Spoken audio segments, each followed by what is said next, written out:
What's up, world? Mr. Kozad back again with another video lesson. This time our topic is on limits at infinity. For my students, this is day 4 of our limits series. We've already done the first 3 days, obviously, and this is the final limit rule or limit lesson that we're going to do before our quiz. If you found this randomly because you need help with limits at infinity, welcome. Thanks for finding me and this channel. I hope that you find it helpful and beneficial for you wherever you are and whatever it is you're working on. So as I go through this video, great advice for you if this is your first time with us. Grab a sheet of paper. There'll be some things that I want you to write down and some problems that I want you to do on your own. And as we go, if I go too fast for you, feel free to pause and rewind. If we're going too slow, feel free to fast forward and go to the end of the video and see everything that you need to see. But wherever you are, whatever you're doing, I hope you're having a great day. And I am so excited to go through limits at infinity with you. Okay, so let me add a blank page. So there's basically 3 scenarios with limits at infinity. Okay, so scenario number 1 is the degree is bigger on bottom, okay? We'll call it a bob, bigger on bottom. Well, if the degree is bigger on bottom, those limits are really, really easy. Those limits will just be 0, okay? Scenario number 1, if the degree is bigger on the bottom, those limits equal 0, okay? Scenario number 2 is we're bigger on top. We're bigger on top. Now, if we're bigger on top, I think these ones are the hardest ones because you have to identify whether the limit is negative infinity or positive infinity. You'll have to figure out which one that limit is approaching if the degree is bigger on the top. And the third scenario is the exponents are the same. The exponents are the same. When the exponents are the same, we divide the lead coefficients. This is another one that's pretty easy, okay? The other thing that I want to point out to you is that people do wrong a lot is these rules only apply to limits as x approaches either positive infinity or limits as x approaches negative infinity. A lot of times I teach this lesson and then students on the quiz want to apply these rules to every limit they ever see, and that's simply not true. These rules only apply when it's the specific type of limit where x approaches positive or x approaches negative infinity. Okay, so let's jump right in. Keep these 3 rules handy because we're going to jump in and do some problems. Okay, now it might be a good idea to pause the video now and write these 4 problems down because I'm going to go through these pretty quickly. They don't take a lot of time. They don't take a lot of extra calculations or arithmetic. We'll jump to our answers here pretty quickly. So these 4 will go quick. If you need to pause now and write them down, do so. Okay, so number 1, the first thing that it might be self-explanatory to you, but the first thing I always want you to look at is make sure that the limit of x is as x approaches infinity or negative infinity. Okay, so that's my case here. So then I look at the expression 3x plus 4 over x minus 1, and I have to decide is that bigger on bottom, bigger on top, or exponents are the same. Okay, so very clearly this is a exponents are the same. So what we're going to do to evaluate this limit is divide the lead coefficients. So the lead coefficient on the top is a 3. The lead coefficient on the bottom is a 1. 3 divided by 1 gives us 3. So the limit as x approaches infinity of 3x plus 4 over x minus 1 simply equals 3. Okay. Number 2, again, you notice that limit is as x approaches infinity. Okay. And then we look at the expression and we decide is it a bigger on bottom, bigger on top, or are the exponents the same? And this is clearly a bigger on bottom. It's clearly a bigger on bottom. It's x squared on the bottom. It's just linear on the top, okay? So when these are probably, in my opinion, the easiest ones, okay? When it's bigger on bottom, that limit equals 0. And that doesn't matter if you're going to positive infinity or negative infinity, okay? Number 3, okay, again, check to make sure that you're allowed to use these 3 rules, okay? You are because that limit is as x approaches negative infinity, okay? So then you look at your expression, okay? You see x squared on the top and x to the first in the bottom. So this is a bigger on top. This is a bigger on top. Now, I think that these are the most challenging ones, and they're not really hard, but you just kind of have to think here, okay? So what I want you to think about here is I want you to think about whether the numerator and denominator will be positive or negative, okay? And here's what I mean by that, okay? If we're plugging in negative numbers, so let's think negative infinity, let's think of really, really big negative numbers, okay? If I plug really big negative numbers in, think about what happens with x squared.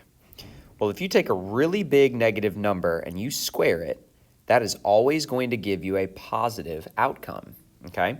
So if x squared is always positive, plus 4 is always positive as well, so the top will always be positive in this particular case. Not all the time, but in this particular expression, the top is always positive. Now apply the same kind of thought process to the bottom. Okay, so the bottom, 2 times a really big negative number is going to stay negative.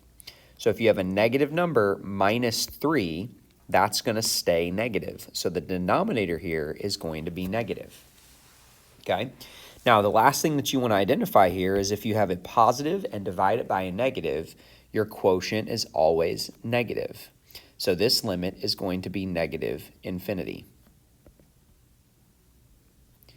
Again, the thought process there, if it's bigger on top, that limit is either going to be positive infinity or negative infinity. To figure out which one you select, you have to decide what is the sign on the top over the sign on the bottom. Is the top positive? Is the top negative? Is the bottom positive or negative? Okay, and you go from there. All right, number 4. Again, we can use those limit at infinity rules because this is a limit as x approaches negative infinity. You analyze this expression and you should see that the exponents are the same. Therefore, we're going to divide the lead coefficients. So that's 3 on the top divided by 2 on the bottom, and that is our limit. Forgot to box in the 0. That's probably bothering somebody. Okay, so there you go, pretty straightforward. All right. Next, I have 4 more for you to do. I think it would be a good idea for you to pause now and not only write these 4 limits down, but also try it on your own. See if you can evaluate these and see what you can get. Okay, so pause it here, try to evaluate these 4 limits, and then start the video back up when you are finished. Welcome back. I hope you actually paused the video. Others of you are just like, Cozad, just get this done and out of the way. I'm not going to take time to do that. Okay, it's up to you. However you want to use this is fine with me. Okay, so first thing that I'm going to look at here is I'm going to look to see, do in fact I have a limit as x approaches infinity? And I do. So then I'm going to look at the expression here, and I see that I am bigger on the top than on the bottom. Okay. So that's one of the ones where I have to decide if it's positive infinity or negative infinity, okay? So I'm going to take really, really large positive numbers and square them, okay? That's really large positive numbers and square them. Well, anything squared always stays positive, okay? And then on my bottom here, be careful on the bottom. On the bottom, when you have 2 minus really big numbers, the bottom is going to stay negative. 2 minus really, really big numbers, okay? I'm talking like huge, huge numbers. When I plug a really big positive number in there, the denominator will become negative, okay? So if I've got positive on top and negative on bottom, that quotient reduces to negative infinity. Negative infinity, okay? Number 6 is a little tricky, okay? You may have gotten this wrong. If you had 1/2 for number 6, you got this wrong, okay? You very clearly should recognize, look at your denominator, that 2x minus 1 squared. We can rewrite that, and we should FOIL it out, okay? The top stays x, not to the x to the 6, it's x squared minus 6. And when I FOIL out that bottom, I get 4x squared minus 4x plus 1.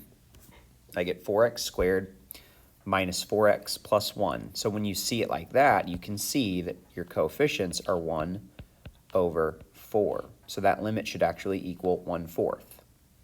If you recognize that from the beginning and got 1/4, you should be proud of yourself. That's pretty good, okay? That's a pretty good job. All right, number 7, we see that we've got x squared on the top and x cubed on the bottom. So that is a bigger on bottom. So those are the easy ones. That just equals 0. And number 8 is also a bigger on bottom. I've got an x cubed and I've got an x squared on the top. So that degree is bigger on the bottom, so that's going to be 0. Those are the easy ones. Okay? Basically 3 rules that you're following: bigger on bottom, bigger on top, or exponents are the same. So I have just two more questions that I want to go over with you here, okay? And these are a little bit different, okay? So you see the limit as x approaches infinity of 4 minus 3 over x squared. Well, what we can actually do here is we can apply the limit to each individual piece inside the parentheses. So this can become the limit as x approaches infinity of 4 minus the limit as x approaches infinity of 3 over x squared. And then what you can do is you can evaluate each one of those limits independently, okay? Now, the limit as x approaches infinity of 4, okay, no matter where I go, this function always equals 4. It's never going to change. There's no variable here, so this is not changing. It's a constant. It's always going to be 4. So it doesn't matter what the limit is here. The limit of a constant stays the same, so it's just going to be 4. Minus, now let's figure out the limit as x approaches infinity of 3 over x squared. Well, 3 over x squared is bigger on bottom, so that's going to equal 0. So then we simply simplify that. 4 minus 0 is 4. And our last problem together, okay, limit as x approaches infinity of 2x squared over x plus 5 squared plus 3. We're going to split this into 2 limits. We're going to do limit as x approaches infinity of 2x squared over x plus 5 squared plus the limit as x approaches infinity of 3. So evaluate each one of those limits independently. And we see here that we have x squared on the top, and we'll also have x squared on the bottom. So this is an exponents are the same, so we're going to divide the coefficients. So that's going to be 2 over 1 plus the limit as x approaches infinity of a constant is just itself. So that's going to be plus 3. So 2 over 1 plus 3 equals 5. That limit equals 5. Okay? So that's it, guys. Those are the rules on limits at infinity. I'll go back to summarize this. Okay? If it's bigger on bottom, your limit is 0. If it's bigger on top, it's either negative infinity or positive infinity. You have to decide. If the exponents are the same, you divide the lead coefficients. And please, please, please remember that you can only apply these rules if the limit is of x approaching infinity or x approaching negative infinity. That's it for me. I hope you found this helpful, and I'll see